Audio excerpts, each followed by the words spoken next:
कोण कसे मोजायचे ते शिकणार आहोत. तुमच्या समोर पुस्तकामध्ये कोण दिलेले असतात.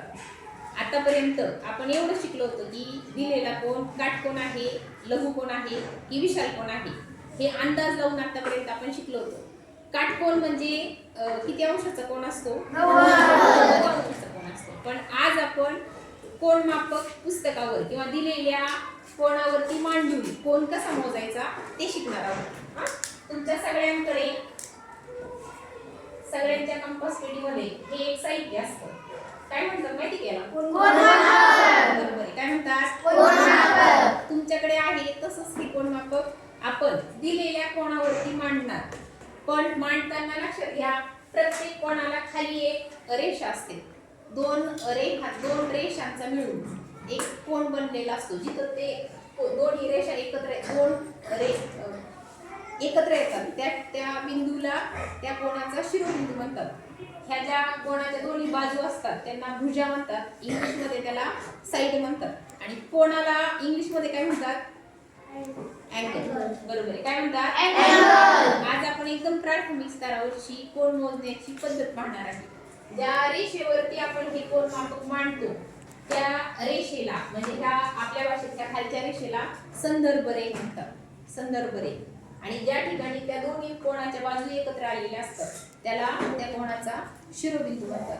तर आपण काय करणार आहे, प्रत्येक कोन मापकाला तुमच्याकडे असणाऱ्या कंपास पेटीमध्ये सुद्धा जो कोन मापक आहे त्या कोन मापकाला या ठिकाणी एक मध्यबिंदू असतो. तो मध्यबिंदू बरोबर या शिरोबिंदूवरती घ्यायचा. ठीक आहे. आणि संदर्भ रेषेचा जो दुसरी बाजू असते तिथपासून तुमचा कोन मोजायला सुरुवात होते. तुमच्याकडे असणाऱ्या कोन मापकाला देखील दोन प्रकारच्या मोजण्याचे अंश दिलेले असतात. एक बाहेरच्या बाजूने एक मोजमाप बाहेरच्या बाजूने असतं आणि एक आतल्या बाजूने असतं. तर आपली संदर्भ रेख जर या ठिकाणी असेल खाली ती 0 अंशावरती असते. मग आपला कोन मोजताना आता आपल्याला बाहेरून कोन मोजावा लागणार आहे. म्हणजे तुमचा 10 अंश इथं होईल. दिसतंय हे? हो. ऐका, तुमच्या हातातल्या कोन मापकावरती सुद्धा हे असणार आहे.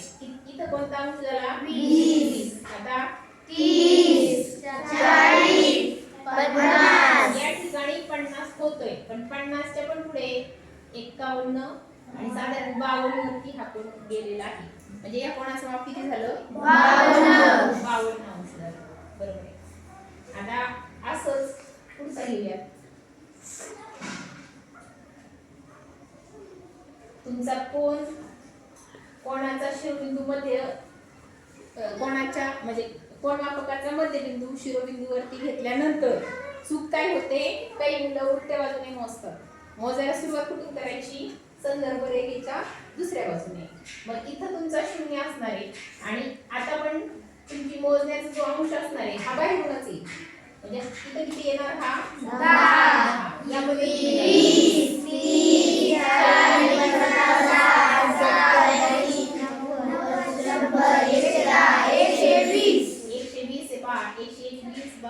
120 साधारण हा कोन बरोबर बनतो 123 अंश. आलं लक्षात? हो. याच पद्धतीने असतो. काही कोन असे दिलेले असतात.